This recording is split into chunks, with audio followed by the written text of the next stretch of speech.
Hi, I'm Jake with BendixKing, and I want to take you through some of the design process, some of the thought that we put into the AeroView Touch. We knew early on in the development of this that pilots are a little bit worried about touchscreens in the cockpit, especially because of turbulence and hand anchoring and how they're going to interact with the product without messing things up or increasing their workload.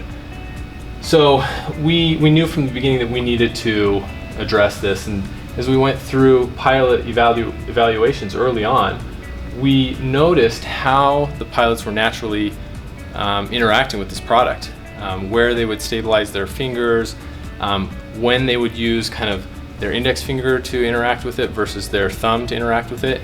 You notice really kind of interesting behavior as you watch these pilots in motion.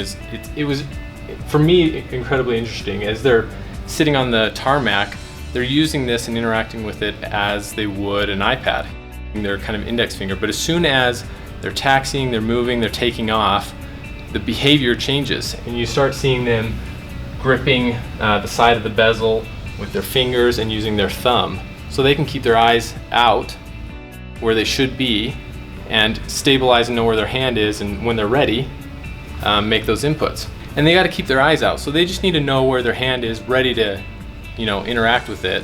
And as soon as whatever's happens, then they can make that input. So what we learned and what we ended up designing from that, those insights was, well, let's make this whole perimeter of the AeroView Touch a grip surface.